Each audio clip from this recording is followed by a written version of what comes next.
आप देख रहे हैं प्रेस एक्सप्रेस। नवी मुंबई बेलापुर की भाजपा विधायिका मंदा महात्रे ने अपने निवास स्थान पर गणेश जी विराजमान किए। इस अवसर पर उनके घर राजनीतिक पक्ष के साथ साथ कई सरकारी अधिकारियों ने भी गणेश जी के दर्शन किए। हमसे इंटरव्यू के दौरान उन्होंने सभी गणेश भक्तों को इस शुभ अवसर पर बधाई भी दी और सभी के लिए प्रार्थना भी की और कहा कि इस सरकार में सभी का भला होगा। पिछली सरकार पर विधायिका मंदा महात्रे जमकर बरसी और नवी मुंबई महानगर पालिका में भी जीत का विश्वास जताया। देखिए पूरी रिपोर्ट।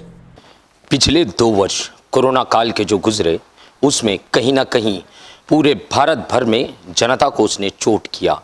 चोट इस तरीके से की कि किसी भी धार्मिक त्यौहार को मनाने से वो गुरेज कर रहे थे और प्रशासन भी उन पर सख्तियां लाद रही थी। वहीं कहीं ना कहीं धार्मिक स्थलों के दरवाज़ों पर भी बड़े ताले टंगा दिए गए थे। कई बार निवेदन करने के बाद भी महाराष्ट्र की सरकार थी कि ताले खुलवाने के लिए तैयार नहीं थी। हवाला दिया जा रहा था कोरोना महामारी के तेज़ी से फैलने का। इस समय हमारे साथ में बेलापुर विधानसभा क्षेत्र की विधायिका मंदा महात्रे जी हैं, जो कि कार्य सम्राट के रूप में यहाँ पे जानी जाती है। मंदा जी, पहले तो मैं आपका स्वागत करता हूँ प्रेस एक्सप्रेस में। मैम, पहला सवाल, गणेश भक्तों को आप क्या कहना चाहोगे? मैं यही कहना चाहूँगी कि आने वाले 10 दिन में जो गणपति उत्सव हम मना रहे हैं, हमारे सरकार ने सब निर्बंध खोल दिए हैं, फिर भी लोगों को जब भी विसर्जन करने को लेके जाएंगे तो संभाल के लेके जाना चाहिए। बहुत सारे बच्चे, अभी छोटे बच्चे आगे आके, कल मैंने देखा जब मूर्ति आ रही थी गणेश जी की तो बच्चे लोग टेम्पो और ट्रक से लेके आ रहे थे, मगर उन्होंने बहुत सारी दक्षता लेनी चाहिए। कोरोना अभी अभी गया है तो कोरोना कभी भी बढ़ सकता है, अलग अलग बीमारी आ सकती है, तो उसकी भी उन्होंने चिंता और काळजी लेनी चाहिए। लोगों के लिए अवेयरनेस लाना चाहिए कि संभाल के लाइन जो होती है वो दर्शन की, उसको ये करना चाहिए। और गणपति विसर्जन जो है वो बड़े शांति से और अच्छे खुशी से लेके जाना चाहिए। ऐसे मैं लोगों को संदेश देना चाहती हूँ। गुलाल वगैरह डालते वो नहीं डालना चाहिए, हल्दी डालो चाहिए तो हल्दी तो इन्फेक्शन नहीं होता, मगर गुलाल से लोगों के आँखों में फटाके बजा रहते हैं, वो उसको कम करो और प्रदूषण को मुक्ति रखो और अपना गणपति उत्सव साजरा करो। मैम, आज मैं आपके घर की बात करूंगा। आपके घर में भी बप्पा विराजमान हुए हैं, 1.5 दिवस का गणपति है। मैम, कौन कौन लोग यहाँ पे आए आपसे मिलने के लिए और बप्पा के दर्शन के लिए? यहाँ के सभी प्रमुख अतिथि है, हमारे कमिश्नर है और डिप्टी कमिश्नर अभी आपने देखा है, तो सभी पुलिस लोग हैं, जो यहाँ के अधिकारी लोग हैं, काफ़ी पत्रकार है, चैनल वाले हैं, सब मेरे रिश्तेदार है, मेरे सब प्यारे कार्यकर्ता है। उनकी भीड़ 2 दिन से लगी हुई है और उसमें बहुत खुशी मिलती है, क्योंकि आने वाले 2 साल में हम किसी को मिल नहीं सकते थे, किसी को कुछ खिला नहीं सकते थे। अभी 2 दिन खाना चल रहा है, भोजन चल रहा है, आपको भी बोला भोजन करके जाओ और एक खुशी मिल रही है। मैम, अगर राजनीतिक सवाल मैं आपसे करूं, जिस तरीके से मुंबई महानगर पालिका का चुनाव होना है, नवी मुंबई महानगर पालिका का चुनाव होना है, तो क्या लग रहा है? जेपी नड्डा जी ने जो आशीष शेलार जी को निर्देश दिया है कि मुंबई महानगर पालिका में 150 के लगभग सिर्फ भाजपा की सीटें आनी चाहिए, जिस तरीके का निर्देश दिया है, उसी तरीके का कहीं ना कहीं नवी मुंबई महानगर पालिका में चुनाव होना है, तो क्या वही रंग जो देखने के लिए यहाँ भी मिलेगा? ज़रूर मिलेगा, क्योंकि यहाँ पर हम दोनों विधायक जो है वो भाजपा से है और हमारे जो कॉरपोरेटर है, सबसे ज़्यादा कॉरपोरेटर भाजपा में है और ज़्यादा से ज़्यादा लाकर हम महानगर पालिका नवी मुंबई में भाजपा का ही झंडा लहराएंगे, इसमें कोई दुमत ही नहीं है।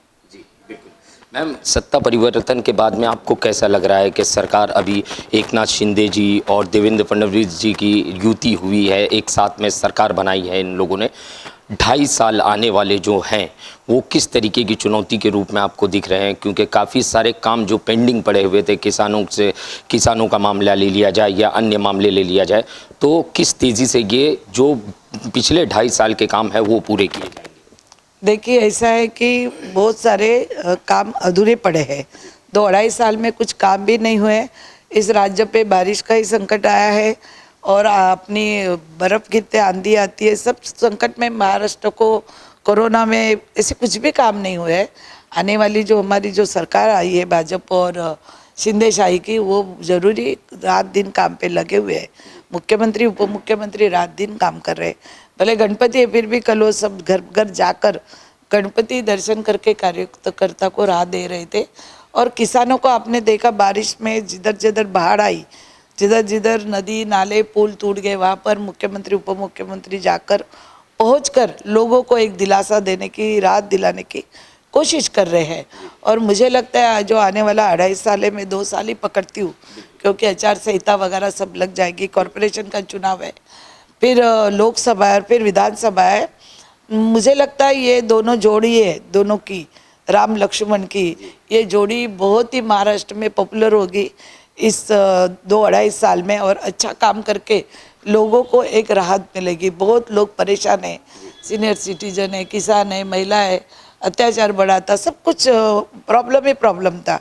मगर ये दोनों, आपको मालूम है देवेंद्र जी तो 5 साल मुख्यमंत्री रह चुके, उनका अनुभव भी बहुत अच्छा, और कोई भी मुख्यमंत्री से ज़्यादा 5 साल काम करने वाले हमारे देवेंद्र जी फडणवीस से, और ग्रास रूट से छोटे लोगों से काम करते हुए एकनाथ शिंदे जी ने काम किया है। उन्होंने संघर्ष करके वो आज तक मुख्यमंत्री बने हैं। उन्होंने काफ़ी संघर्ष करके गरीब लोगों के लिए बहुत काम किया है शिंदे साहब ने। लोगों को पता नहीं, मगर वो हमारे जिला के पालक मंत्री थे 2 बार, और उनका काम हमने नज़दीक से देखा है। कभी उन्होंने काम में राजनीति नहीं की है। मैं भाजपा की थी, वो शिवसेना के थे, मगर पालक मंत्री बहुत ही राजनीति करते, मगर कभी उन्होंने राजनीति नहीं की। इसलिए ये जोड़ी बहुत ही पॉपुलर होकर बहुत ही अच्छा काम करेगी। और हम गणपति से भी, बापा से भी प्रार्थना करते, महाराष्ट्र में आने वाले सभी संकट आप ही बापा दूर कर सकते हैं। ये थी मंदा महात्रे जी, जैसे कि मैंने कहा बीजेपी से विधायिका है, नवी मुंबई विधानसभा क्षेत्र, बेलापुर विधानसभा क्षेत्र से। उन्होंने जिस तरीके से, मेरा सवाल था कि गणेश जी की मूर्ति विराजमान की गई है उनके घर में, तो काफ़ी सारे, ढेर सारे लोग यहाँ पे दर्शन के लिए आए। और आने वाले नवी मुंबई और मुंबई के चुनाव, महानगर पालिका के चुनाव के बारे में जिस तरीके से मैंने सवाल किया, तो उनका साफ शब्दों में कहना था कि इस बार नवी मुंबई महानगर पालिका हो चाहे मुंबई महानगर पालिका हो, दोनों ही जगह बहुमत से भाजपा का झंडा फहराता नजर आएगा। कैमरामैन सटविलकर के साथ शैक्षिक की report, press express, Navi Mumbai.